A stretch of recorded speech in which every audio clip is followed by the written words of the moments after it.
Boa tarde, são 15 horas do dia 13 de julho e o Trilhas da Democracia recebe hoje o comunicador Ivan Moraes, ex-vereador da cidade do Recife, pré-candidato ao governo do estado de Pernambuco nas próximas eleições.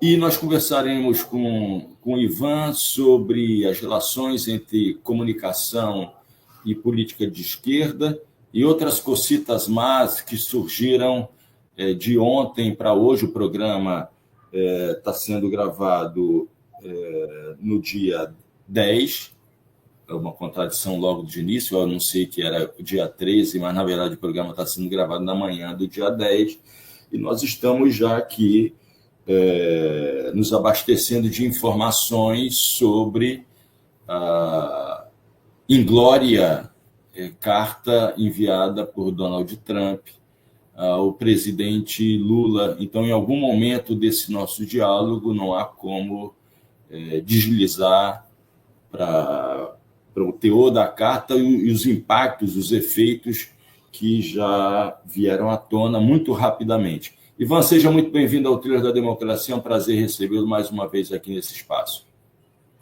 É um prazer muito grande, Marco, meu professor. Um abraço grande para Normando, uma felicidade estar aqui nesse programa tão importante, já tive outras vezes. Vida longa, as trilhas e a democracia. E, como sempre, compartilhando esse espaço virtual, essa arena de debate virtual, companheiro, camarada, assessor jurídico do Movimento Sindical Cultista, Normando Rodrigues. Tudo bem, Normando? Tudo bem, Marco? Tudo bem, Ivan? Hoje a gente começa numa data histórica, que já vira histórica, né, pelo Trump ter arrancado do Estadão um editorial nacionalista e aguerrido, né? E com certeza trilharemos as mesmas tortuosas trilhas, mas talvez numa velocidade um pouquinho maior. Muito bem.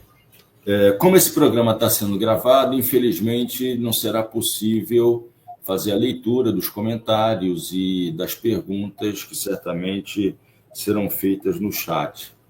Ivan, o título do programa é uma pergunta, com o seguinte enunciado: que comunicação para uma política de esquerda? Quando eu fiz essa pergunta, compartilhei com o Normando, e Normando imediatamente respondeu dizendo o seguinte: Marco, eu acho que a pergunta mais apropriada hoje seria: qual política de esquerda para comunicar? Ivan, eu te repasso as duas perguntas, você tem a capacidade dialética de responder as duas perguntas de maneira articulada, você que é um comunicador, não apenas um comunicador, mas um comunicador engajado na tua vida, na defesa da democracia e dos direitos humanos, sempre chutando com a esquerda. Pois bem, Ivan, fique à vontade, inteiramente à vontade, para responder da forma como você bem quiser essas duas perguntas. Não, muito bacana as duas perguntas. Eu acho que esse diálogo entre vocês dois traduz muito o nosso desafio.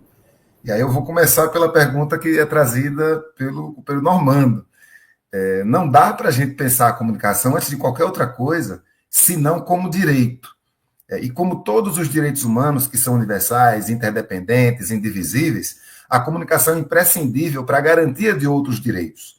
Então não há como nós pensarmos a comunicação de um ponto de vista de quem quer a democracia, do ponto de vista de quem defende os direitos humanos, que nós que hoje somos vistos e ditos e lidos como à esquerda, e isso é curioso, porque quem defende direitos humanos, quem defende democracia, não necessariamente deveria estar apenas no campo da esquerda, mas entende-se que no linguajar cotidiano é a gente mesmo. Então, se a gente quer que a comunicação exista, que as pessoas tenham liberdade de expressão, que a gente possa ter acesso às informações de diversas fontes, para que a gente possa ter democracia, é preciso que haja políticas públicas que tenham essa iniciativa. Isso vai desde a gente ter um sistema público de comunicação forte, da gente ter rádios comunitárias, a gente ter um ecossistema de comunicação diverso, com meios de comunicação que possam representar a diversidade da nossa população, a diversidade dos nossos conteúdos. Então, é preciso que haja incentivos a essa mídia independente, essa mídia popular, essa mídia que é diversa, né? Programas como Trilha da Democracia, canais como a TV 247, outros canais que hoje são lidos como de esquerda, mas que, na verdade, podem até ser de esquerda, mas que nessa quadra da história representam a necessidade de a gente ter outras vozes sobre o que está acontecendo no país. Então, a necessidade de ter política pública de comunicação vai desde o incentivo às novas e diferentes vozes, até, por exemplo, a importância de você regular as redes de internet, as plataformas de rede social. E que regulação é essa, Ivan? Já trazendo um pouco do que tem acontecido, inclusive é uma das origens da carta do Trump, que foi o julgamento do artigo 19 do Marco Civil da Internet, recentemente pelo Supremo Tribunal Federal. E o que é que diz o julgamento? Isso é importante. Eu vou responder essa para depois ir para a tua, Marco. O que é que diz esse julgamento? Por que Trump está tão aperreado? O artigo 19 do Marco Civil da Internet, que foi construído há mais de 10 anos, ele privilegia a liberdade de expressão quando ele diz que uma plataforma, um site, porque ele não fala somente de plataforma de rede social, ele fala até do Wikipédia, ele fala do Registro BR, ele fala de qualquer site que esteja na internet. Então, esse site que esteja na internet só pode ser responsabilizado por um conteúdo que seja criminoso e que tenha sido postado por outra pessoa que não o detentor responsável pelo site, caso haja uma decisão judicial dizendo para esse conteúdo ser retirado. Então, isso aconteceu há mais de 10 anos, pensando muito nos comentários dos blogs. Não se pensava em plataforma de rede social. Se pensava, por exemplo, que se você tem o Jornal Brasil de Fato na internet e alguém comenta aquela reportagem com um crime, com incitação ao ódio, com racismo, com, enfim, pedofilia, o que quer que seja, o site não pode ser responsabilizado por aquele conteúdo, a não ser que tenha recebido uma ordem judicial para retirá-lo e não tenha retirado. Hoje, com a profusão das redes sociais e com o que a gente já sabe do tanto que essas redes ganham dinheiro com crime, incentivando golpes, incentivando violência contra a criança e adolescente, promovendo discurso de ódio, inclusive com conteúdo impulsionado, o que é que o Supremo precisou fazer porque o Congresso não fez? O Supremo precisou revisitar esse artigo 19 do Marco Civil da Internet para dizer, veja, não precisa mais esperar uma ordem judicial quando você sabe, notadamente, que estão sendo veiculados crimes. E o que é crime na rua é crime na internet. Não é diferente porque é internet. O comediante Matheus Buente, lá da Bahia, ele fala uma coisa engraçada. Se você está fantasiado de palhaço, você não pode dar um murro no cara na rua, só porque você está fantasiado de palhaço. Então, existem questões que a gente precisa entender. E, finalmente, a decisão do Supremo termina dizendo que o Congresso precisa fazer essa tarefa. Porque o Supremo reconhece a sua limitação para regular as plataformas, visto que eles não estavam julgando um conteúdo que poderia regular plataformas de rede social. Eles estavam julgando um artigo que dizia respeito à internet inteira. Então, temos uma questão histórica, Marco. Quando a gente conversava na época em que eu escrevi o meu mestrado e você me orientava, e eu estudei a relação da regulação da radiodifusão no Brasil e nos Estados Unidos. Então, eu estudei e provei que nos Estados Unidos, o país em tese mais liberal do mundo, havia, como há, muito mais regras para a radiodifusão do que há no Brasil.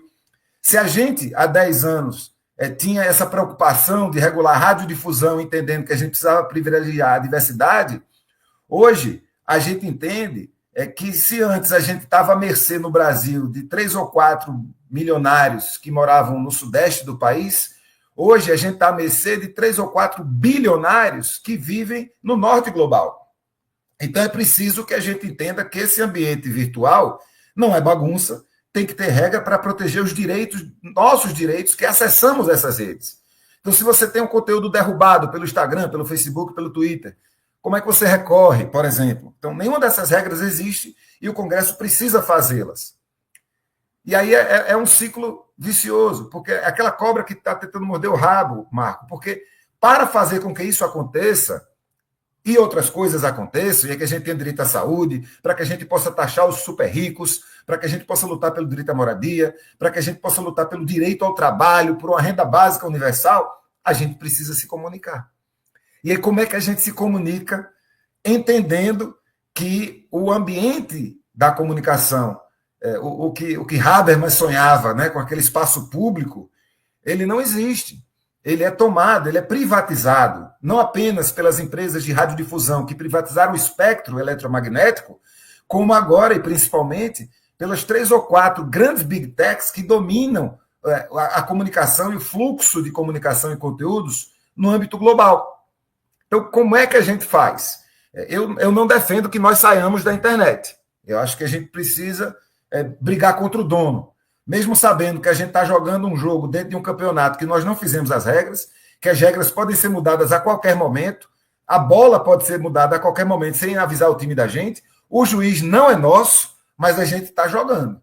E a gente precisa jogar. E a gente precisa encontrar brechas e frestas para que o nosso discurso possa ser minimamente ouvido, para que a gente possa sensibilizar pessoas. Então, algumas coisas a gente pode fazer, é tentar coordenar ações. Então, veja, nessa semana que a gente está, né, o programa ainda no dia 13, hoje a gente está no dia 10. O que foi importante é, durante toda essa semana, sujeitos diversos chamando a atenção para a taxação dos super ricos. Sujeitos diversos, inclusive do mercado, colocando pesquisas nesse sentido. Então, eu entendo que quando há, por exemplo, a necessidade e articulação para que muita gente possa intervir nesse ambiente digital, a gente começa a confundir o algoritmo. Porque algoritmo é o seguinte, a gente não sabe a regra do jogo, Marco, mas uma coisa a gente sabe, é a moeda do jogo. Então, a principal moeda do jogo é dinheiro. É o Nicolas Ferreira aí que diga, gastou mais de 700 milhões com propaganda nas redes sociais. O Brasil Paralelo, que nas últimas eleições foram os maiores financiadores do Facebook nas últimas eleições. Então, dinheiro é uma moeda que a gente conhece. Mas existe uma outra moeda que talvez ela seja mais difícil de a gente acessar, mas ela é muito eficiente, que é a moeda da quantidade de pessoas, a quantidade de perfis, a quantidade de sujeitos que manifestam o mesmo discurso. Porque aí o algoritmo vai entender que esse é um discurso orgânico, que esse é um discurso que interessa mais pessoas, a não ser naturalmente que haja um veto específico a esse discurso. Ivan, que a gente precisa, finalmente. Ivanzinho, não, rapidinho, é porque tu saiu do ar. Aí eu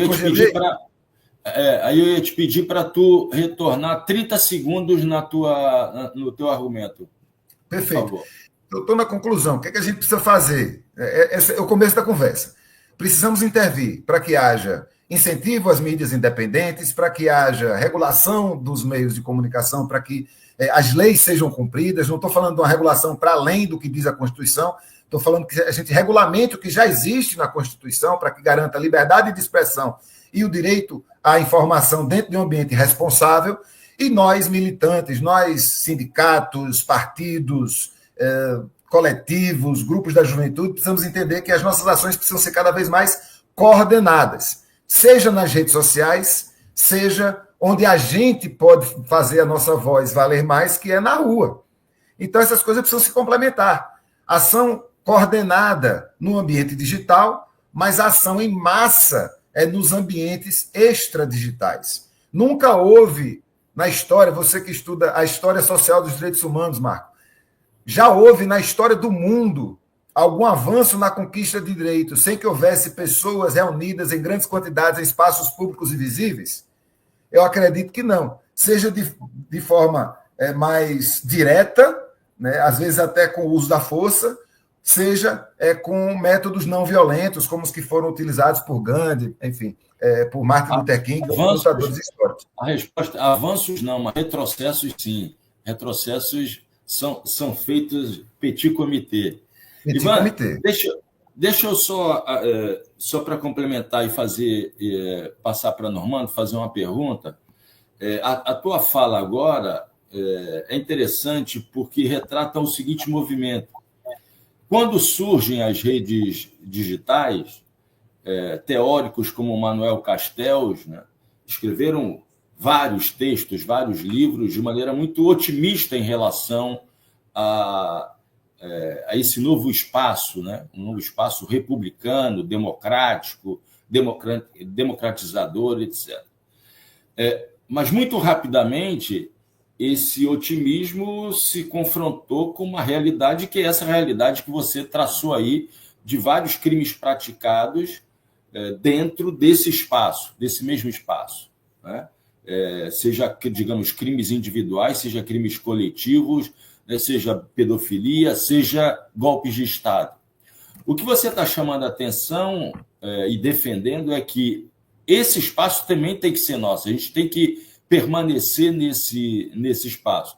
Ou seja, a tua fala é uma fala nem otimista, nem pessimista, mas prudente, né? Mas prudente voltada para a necessidade do engajamento. Isso é muito interessante para a nossa audiência, né? De que nós devemos permanecer e, como você disse, nos esforçar de maneira coordenada para confundir os algoritmos. É isso, né, Ivanzinho? É exatamente isso. E você falando do que o Castells falou no início das redes sociais, eu me lembro do que Brecht falou do rádio. Quando surge a radiodifusão, quando surge o rádio, Brecht primeiro se encantou muito. Ele falava do rádio como se a gente falasse hoje da internet, que é a possibilidade da interconexão entre as pessoas, de a gente poder romper barreiras, de as pessoas se unirem, chegarem a consensos. E a radiodifusão, quando torna-se um ambiente majoritariamente privado, em boa parte do mundo, começa a apresentar suas questões. E acho que a internet é a mesma coisa, as redes sociais as mesmas coisas. Nós tínhamos no início das redes sociais um encantamento muito grande, eu sou um desses encantados, porque a gente entendia que no futuro, e não naquele presente, porque ainda tem essa diferença, Marco. Eu cheguei a participar de debates há 10 anos, no início das redes sociais, em que pessoas na mesma mesa diziam assim: o problema da democratização da comunicação nós já resolvemos, porque nós já temos agora as redes sociais.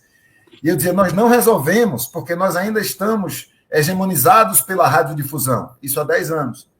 Então, hoje, nós não estamos mais tão hegemonizados pela radiodifusão como estávamos, só que estamos hegemonizados por lógicas comerciais implementadas através de algoritmos sobre os quais nós não temos o menor controle. Então, a gente tem uma ferramenta com um potencial fantástico, continuamos tendo. Está apitando alguma coisa aqui no hotel, mas acho que não é aqui no quarto, não. Não, é aqui. Aqui. É aí. É porque onde eu estou estão ocorrendo 10 obras ao mesmo tempo. Então. Vixe. Mas então, nós temos ainda uma ferramenta fantástica. A internet é uma ferramenta maravilhosa. As redes sociais têm um potencial incrível. Agora, elas precisam estar reguladas pela sociedade. Nós não podemos ter o mundo inteiro na mão de 3 ou 4 bilionários que não tem absolutamente nenhum interesse diverso do interesse de juntar dinheiro e poder. E é um grupo que se representa também a partir de uma perspectiva identitária. Note que é um punhado de homens brancos, se não do norte global, porque o Elon Musk ele é do sul global, mas comporta-se como um elemento do norte global, como homem branco, tendo nascido no continente africano, e que impõe para o resto do mundo, e não é para o Brasil isso, uma lógica de superioridade, uma lógica de neoliberalismo e de capitalismo selvagem, que eu entendo que nos países que são soberanos, e que bom que o Brasil se comporta e tem se comportado como um país soberano, não pode valer. Tem que ter regra. Né? E essas regras, em sendo colocadas, com certeza elas vão incomodar o andar de cima. Elas precisam incomodar o andar de cima, senão a gente não está fazendo nada. A gente precisa perseguir um modelo de comunicação em que todas as pessoas, todas elas, possam não apenas poder falar, não apenas poder utilizar tecnologias para fazer com que seu discurso seja possível, mas também o direito de fazer com que esse discurso possível possa chegar no resto das pessoas. E aí a gente vai debater no campo das ideias. Naturalmente, esse é um horizonte, né? Esse é um caminho que a gente vai continuar seguindo, sabendo que ele é difícil da gente chegar. Mas o caminho de quem luta por democracia, o caminho de quem luta por direitos humanos, precisa necessariamente conter a luta pelo direito à comunicação. Normando, por favor.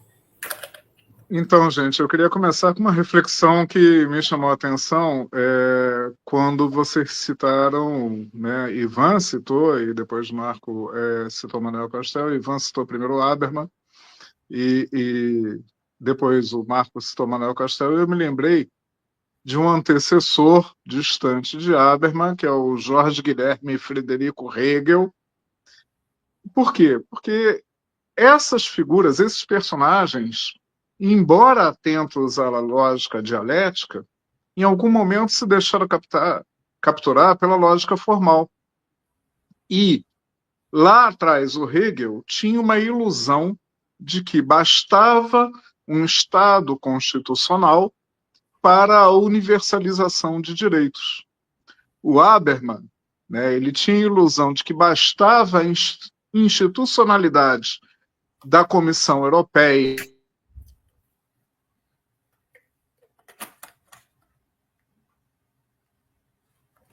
Acho que agora foi Normando que. Foi Normando que travou.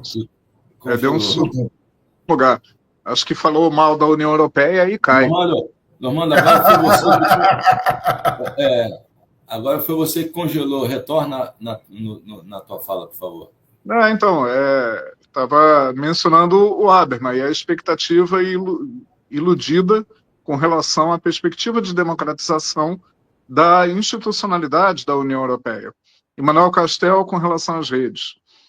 Uma coisa que é interessante, né, e a gente está falando aqui da tensão permanente entre transformação e permanência na história, na evolução, no desenvolvimento histórico, é que esses momentos, como o Ivan já sinalizou, eles se deram em vários momentos em que a humanidade e que a civilização foi encontrando formas de se comunicar melhor, né?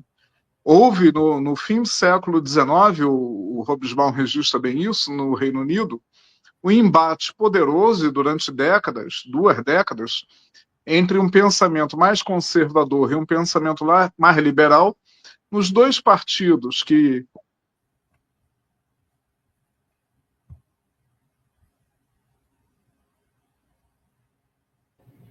Está falhando a internet de Normando. Falhou de novo. Estranho, mas estamos aqui. Falar Terra, Lord Gladstone. O cara é o primeiro cara que faz uma campanha política de massa no jornal escrito, como a gente conhece. E essa política, essa campanha, gera a necessidade de uma regulamentação. Eu uso esse raciocínio para chamar a atenção do seguinte: particularmente na internet, nos meios, nas mídias sociais, não há nada a rigor de novo com relação ao que tenha que ser regulamentado. Né? Não há nenhum deslumbre novo. Não, é uma nova regra, uma nova realidade. O que há de diferente é a velocidade.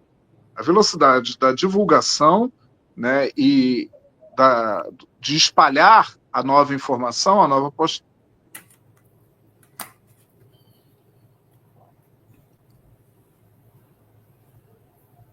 Isso não costuma acontecer. Estamos tocando em assuntos... Isso nunca me aconteceu antes. Tá incomodando. Eu acho que tem uma mão invisível, que está nos atrapalhando aqui hoje. Só para tentar fechar e aborrecer mais ainda a mão invisível, né? Eu vejo nas novas gerações, sobretudo quando se descola a percepção dessa nova realidade, dessa nova ágora virtual, né, das mídias digitais, um deslumbramento, uma perda de chão muito parecida. Vou usar uma imagem da Disney até, que é um dos mega manipuladores, que é o Tron, né, do personagem físico que é jogado no meio digital. E eu lembrei disso quando o Ivan falou que o jogo não é nosso, já...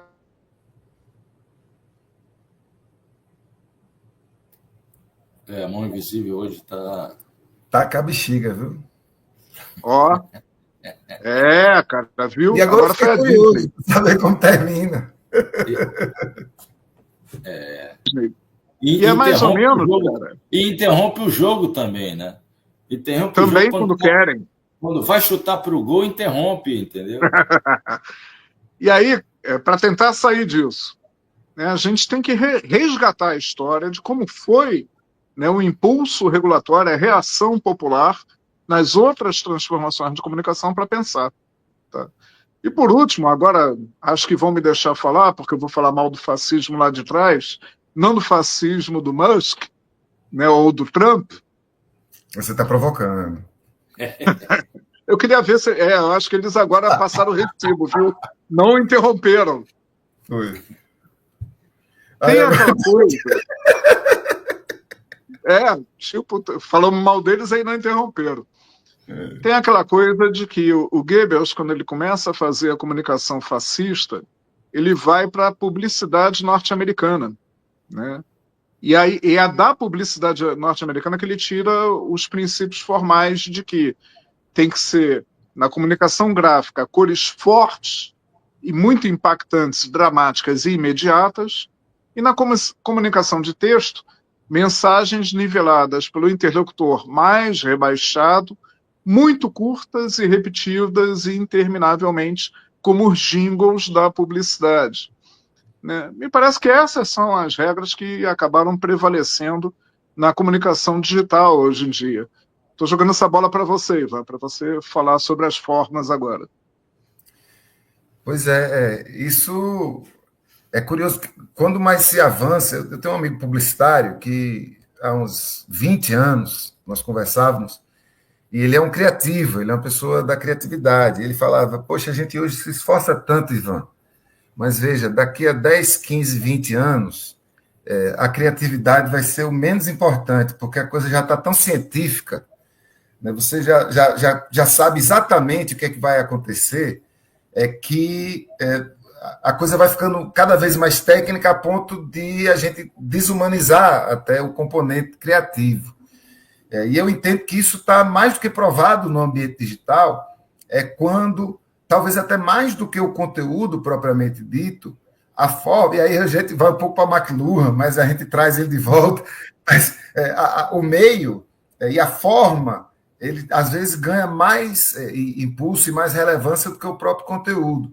E eu falo tanto da forma com que o discurso é feito, mensagens cada vez mais curtas. Você vê que há 10 anos não era estranho você, numa rede social, ver um vídeo de 5 minutos, 10 minutos, 15 minutos.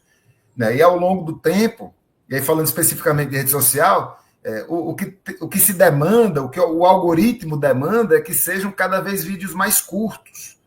Hoje, você postar no Instagram um vídeo de mais de 3 minutos, o Instagram até avisa, mais de 3 minutos a gente não vai distribuir bem, não. Né? Então, você quer fazer vídeo de segundos, 30 segundos, 20 segundos, 10 segundos, para você poder passar aquela mensagem o mais rapidamente possível. Agora, isso não é somente, e aí para mim essa é a grande questão que a gente precisa enfrentar, porque não é somente você ficar correndo atrás do que o algoritmo diz que você tem que fazer, até porque essas definições elas não são transparentes. Então, hoje, pode ser que o algoritmo indique que tais e tais e tais palavras, quando estão no discurso, vão fazer com que esse vídeo seja mais impulsionado. Amanhã isso pode mudar totalmente. E nós não temos essa informação. Então, eu acho que vale muito para a gente que quer fazer uma comunicação, que disputa a narrativa, para usar um termo hoje tão batido, a disputa da narrativa, mas se a gente quer disputar essa narrativa, a gente precisa compreender que a gente tem que ficar o tempo todo antenado para ver o que os outros estão fazendo, ver o que a direita está fazendo. Naturalmente, não reproduzir o que a direita está fazendo, mas entender as pistas que são dadas a partir daqueles conteúdos, dos formatos que são utilizados, mas a gente não pode. E aí eu insisto muito nisso, e eu sei que eu estou num lugar em que essas coisas precisam ser ditas. A gente não pode jamais acreditar que nós vamos conseguir disputar de fato a narrativa apenas participando do jogo. A gente precisa disputar as regras do jogo. A gente precisa entender, por exemplo, que um Instagram da vida tem que ser responsável por conteúdos de ódio, pelo menos aqueles conteúdos, se não todos, mas pelo menos aqueles conteúdos sobre os quais eles faturam dinheiro. Então, eu não posso aceitar monetização para distribuir um vídeo dizendo que o nazismo é de esquerda e dizer que eu não sou responsável. Eu sou só uma empresa de tecnologia, eu apenas tenho uma plataforma. Então, acho que exatamente do mesmo modo que os jornais são responsabilizados se publicarem conteúdo semelhante. Da mesmíssima forma, e você foi muito certeiro, Normando, quando você começou sua fala dizendo que a regulação que nós estamos defendendo não é uma regulação que vai além dos marcos legais que já existem. A regulação que a gente está defendendo é minimamente uma regulação que diga o ambiente digital ele é sujeito às mesmas normas que o ambiente não digital é. Então, se é racismo eu chamar uma pessoa negra de macaca quando eu estou comprando um refrigerante e eu me desentendo com essa pessoa, também é crime se eu utilizo uma plataforma virtual para chamar qualquer pessoa de qualquer coisa que não seja digna. E a plataforma que me permite fazer isso e não me coíbe, ela também é responsável por isso. Uma empresa de outdoor que se proponha a vender para uma mensagem de ódio, ela é tão responsável por aquela mensagem de ódio como a pessoa que comprou aquele espaço. E a internet tem que ser a mesma coisa.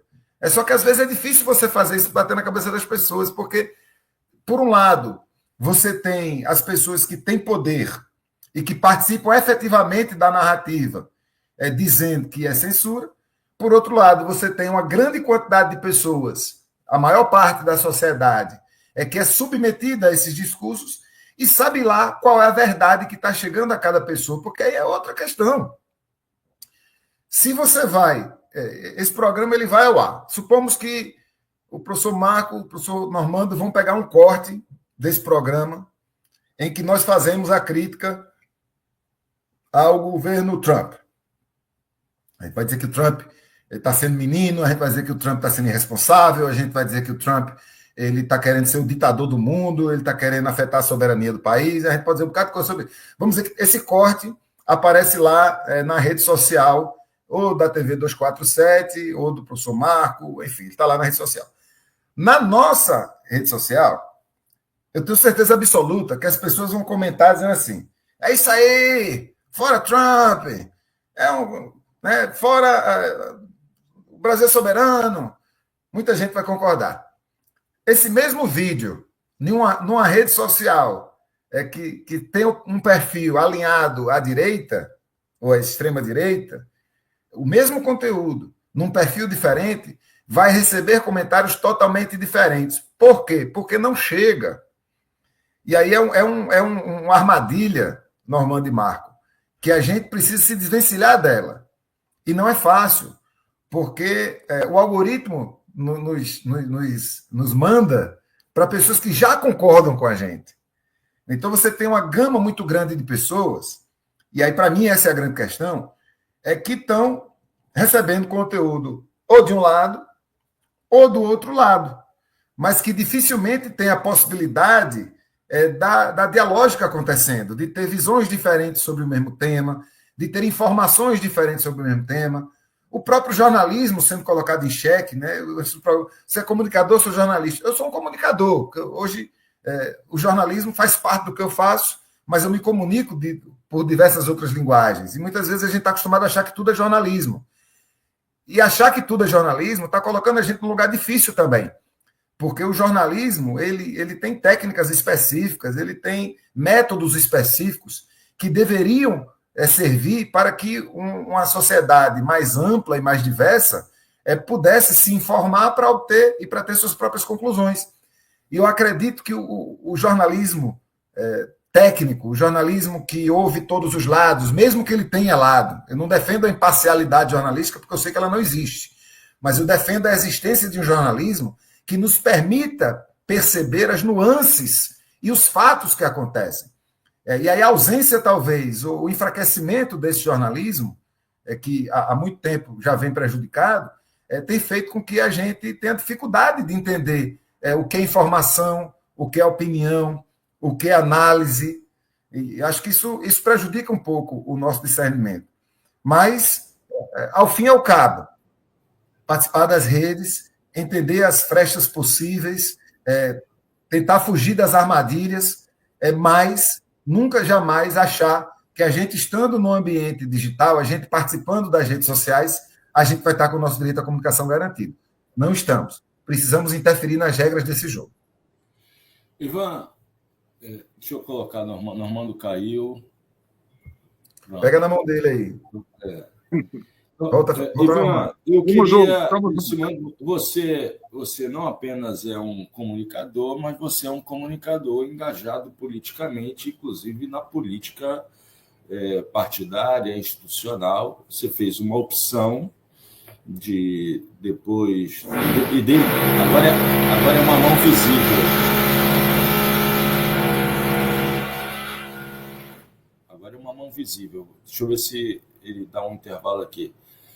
E você fez uma opção desde o início, você não escondeu de ninguém isso, de que você não era um político profissional, você era um político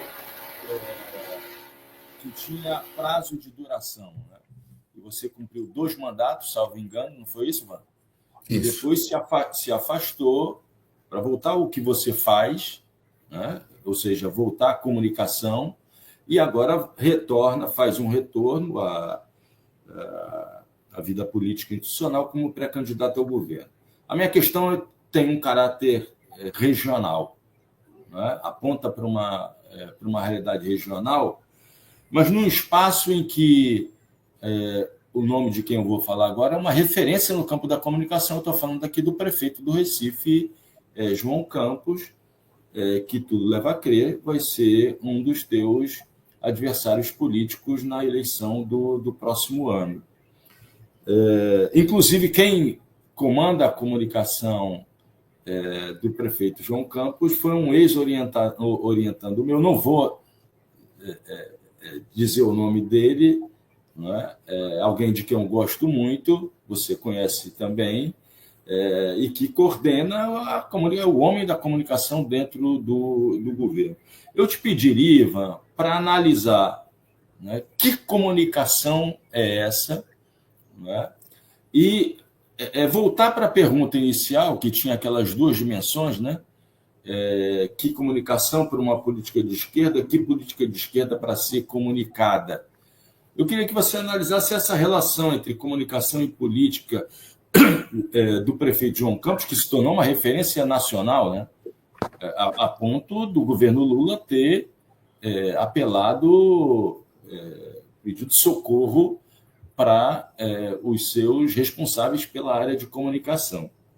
E também a comunicação e a política da atual governadora do estado de Pernambuco, Raquel Lira, que é uma pessoa que se localiza no campo do centro-direita, então está distante de ser, digamos, está distante do campo representado, por exemplo, por Tarcísio, né? Mas é alguém que hoje, né, se encontra no PSD, né?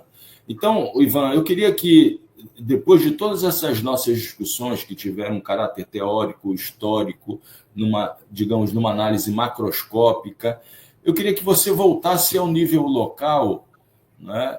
E não obstante aquilo que dizem os sudestinos, e você gosta muito de usar essa expressão, né? E não obstante aquilo que dizem os sudestinos, em Pernambuco é uma referência no campo, não apenas da produção cinematográfica, cultural, artística, mas também nesse campo das novas tecnologias, da produção de novas tecnologias, etc. Então, Ivan, eu queria que tu fizesse uma análise daquela pergunta inicial aplicada, digamos, a um estudo de caso que é esse da realidade representada hoje na cidade do Recife e no estado de Pernambuco. Por favor, Ivan. Perfeito, Marco. Então, primeiro a gente precisa, para o restante do Brasil, caracterizar quem é esse prefeito. A gente tem hoje o prefeito do Recife, ele é do PSB, e ele é o herdeiro de uma oligarquia política histórica em Pernambuco. Uma oligarquia como tantas oligarquias que eventualmente esteve mais próximo da esquerda, mas que já há muito tempo tem esse caráter ideológico diluído. Então, eu entendo o prefeito João Campos como um jovem conservador, eu entendo a sua prefeitura formada dentro de uma ampla coalizão, que vai desde o PCdoB até a União Brasil, como sendo um integrante do que eu tenho chamado de centro ideológico. Porque se ele não é do centrão, ele está dentro de um campo político que se alia a qualquer campo político, desde que tenha um objetivo pragmático de poder.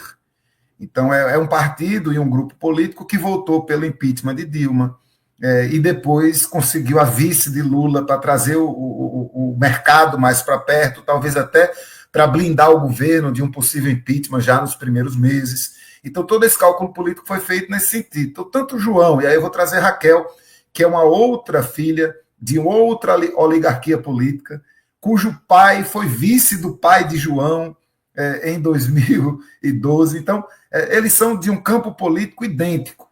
Se, eventualmente, Raquel pode hoje ser colocada um pouco mais à direita e João ser colocado um pouco mais à esquerda, isso é uma questão estritamente conjuntural. Se os cargos tivessem sido invertidos, certamente as posições estariam sendo lidas como de forma invertida. Todos nós sabemos que Raquel votou em Lula nas últimas eleições e não declarou porque não queria perder o voto dos bolsonaristas, que votaram nela também porque não queriam votar na candidata Marília Arraes, que era muito identificada, na época, com o campo mais à esquerda. Então, são dois sujeitos políticos que fazem cálculos políticos tradicionais para cada passo que dão.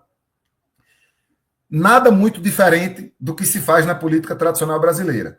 Agora, para falar um pouco da comunicação do prefeito do Recife, a gente precisa, naturalmente, reconhecer a competência das pessoas que fazem essa comunicação, mais do que tudo. Naturalmente, é um grupo que está com muito recurso. O prefeito ele bateu recordes de gasto com publicidade enquanto prefeitura, isso sem falar no que se gasta ele enquanto partido. Hoje ele preside o PSB, mas a família dele sempre controlou o PSB e os recursos do PSB nacional sempre tiveram direcionados para ele. É importante dizer que ele, quando foi candidato a prefeito, ele teve o maior recurso do partido dele no país inteiro para fazer a campanha para prefeito. Então, é uma comunicação feita por gente muito competente tecnicamente e com muito recurso para trabalhar.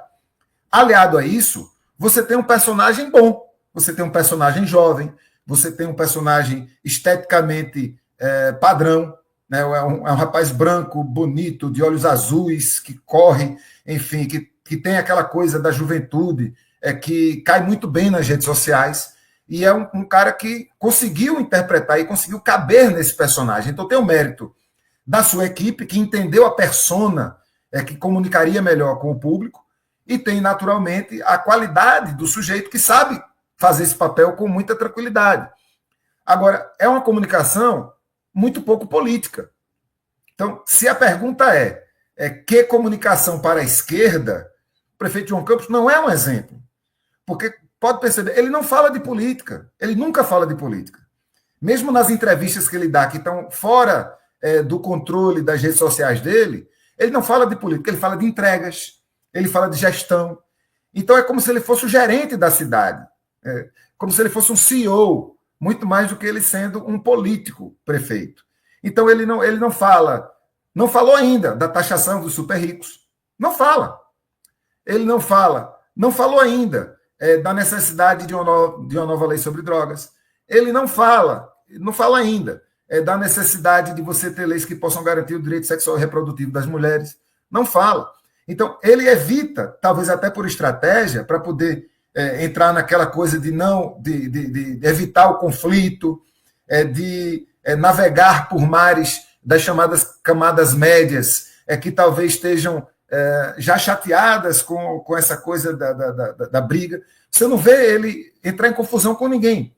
Eu convido vocês a entrarem agora no Instagram do prefeito, você não vai ver ele brigando com ninguém. Você não vai ver ele falando nada polêmico, que possa ser polêmico. Você não vai ver ele botando a mão botando o pé em nenhuma dividida. Então, isso para quem está fazendo sucesso, sendo prefeito do Recife, talvez caiba. Né? Movimentando recordes. Teve ano dele gastar mais de 70 milhões de publicidade. Quando a média histórica da prefeitura do Recife era entre 30 e 50. Então, é muito gasto, é muito recurso, é uma equipe tecnicamente competentíssima, mas politicamente é uma comunicação limitada. É uma comunicação que existe com um objetivo de fortalecer a imagem pública de um indivíduo e não uma narrativa de um campo político. E aí eu acho que ele peca. Assim como peca também, para trazer um pouco a primeira pergunta do professor Normando, em não compreender ou não querer compreender a importância de se fomentar o direito à comunicação. Então, todos os canais, toda a estrutura, todo o recurso que estão dedicados à comunicação na Prefeitura do Recife estão dedicados a construir a persona política do prefeito e não estão dedicados a fazer com que a sociedade se comunique. Então, falha, falha e falha. Embora, para ele, está sendo muito bom. Ivan, eu escrevi um artigo que saiu no A Terra Redonda alguns dias atrás. O título é Lágrimas por um Jovem Prefeito. E eu acho que passou desapercebido uma entrevista que ele deu no final do ano passado, né? Logo depois da vitória dele no primeiro turno das eleições, né? Em que, num determinado momento, na parte final do Roda Viva, uma jornalista pergunta para ele quais os livros teriam feito a cabeça dele, né? Quais livros teriam construído a visão dele do Brasil, né? E aí, num determinado momento da tua fala, em que você disse, ele não fala de política, né? É uma comunicação pessoal, onde não se briga com ninguém, que fala-se de entrega. Eu abri aqui, quer dizer, os 3 livros que ele citou, muito constrangido, né?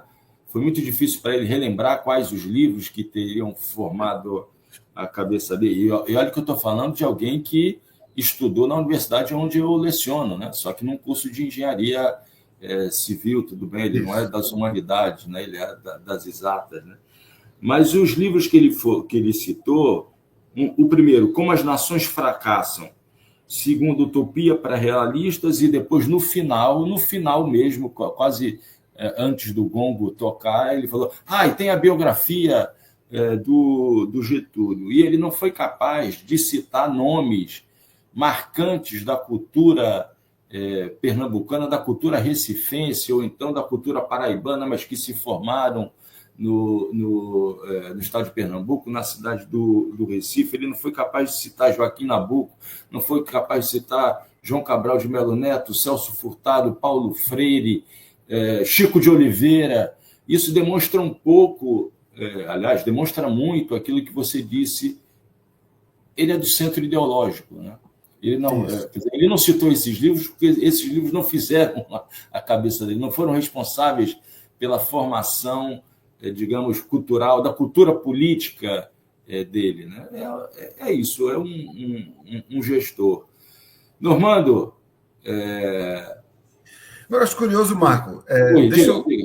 Você passar para o Normando, eu acho curioso, ele cita esses livros, e não é a primeira vez que ele cita o Utopia para Realistas, e é um livro de um economista holandês. Eu estou até lendo outro livro desse cara, é o Rutger Bregman. Exatamente. Ele não é um economista, certo ponto, liberal, holandês, e no Utopia para Realistas, ele traz 3 soluções, o Bergman, para acabar com a pobreza. E é curioso que uma é renda básica universal, a outra é redução drástica da jornada de trabalho, e a outra é o fim das fronteiras políticas entre países. Então, eu acho curioso que João Campos cita esse livro à torto e à direito, mas ele nunca dá um passo na direção de qualquer coisa. Ele nem fala o que é. Assim, sabe? É como se fosse um amuleto para ele. É muito mais do que um conteúdo. O título, né? Na verdade, o título é um título que traz alguma coisa de pragmatismo, né?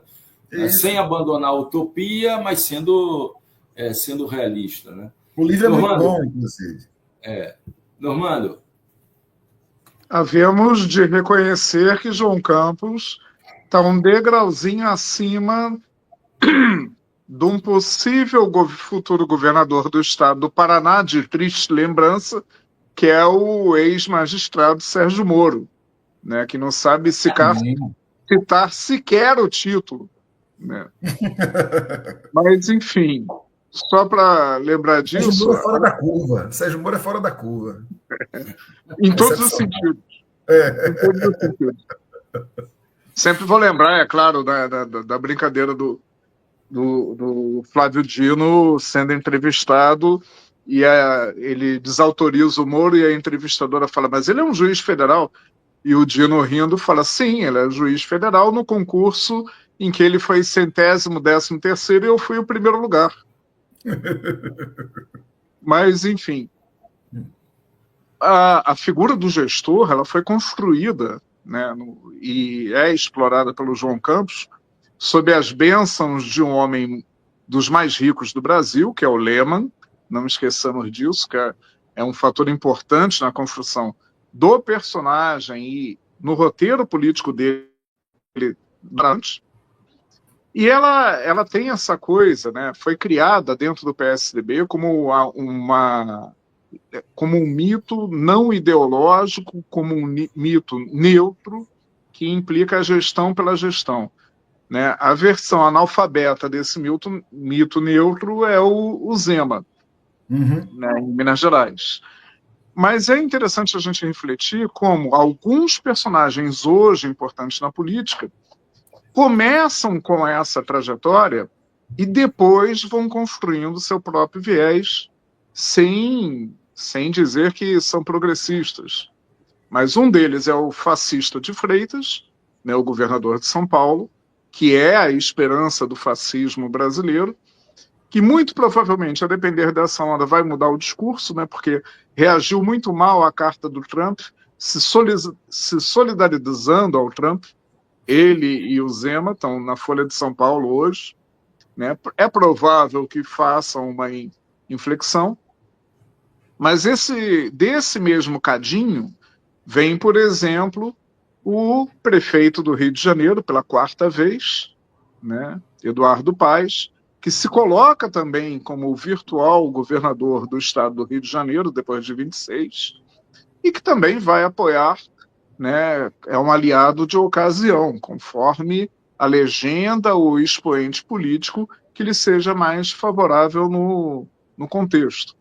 Importante a gente lembrar que essas figuras são de direita, né?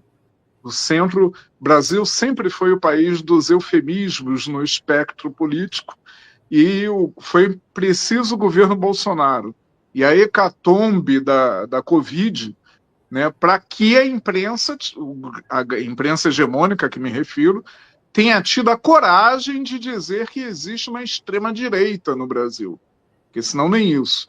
Talvez seja preciso um outro holocausto para chamarem de fascista como merece. Não é muito boa essa observação, e aí é importante que a gente... O meu colega Renato Roseno, deputado estadual no Ceará, ele me disse uma coisa uma vez, não foi ele que criou não, mas eu sempre vou atribuir a ele. Na conjuntura que a gente está aí sempre, a gente tem que entender quem é parceiro, quem é aliado, quem é adversário e quem é inimigo. E aí eu entendo que Zema, Tarcísio, os Bolsonaros, todos eles, Caiado, essa rapaziada toda que é direita e extrema-direita, a gente precisa entender que nessa conjuntura são inimigos, não são nem adversários, esses são inimigos.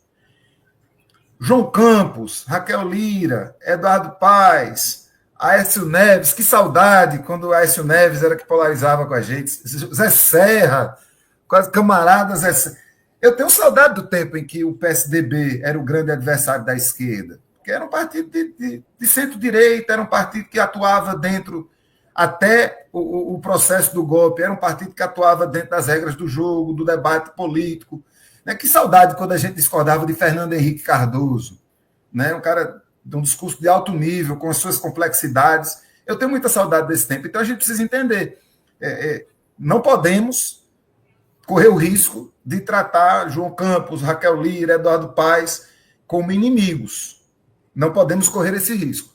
Eles são adversários hoje, podendo ser aliados. Talvez não parceiros, mas podendo ser aliados. Por que eu digo isso? Porque eu entendo, e eu estou não secretamente, porque eu estou num programa que vai ao ar no Brasil todo, mas eu estou achando interessante esse movimento que começa com Trump.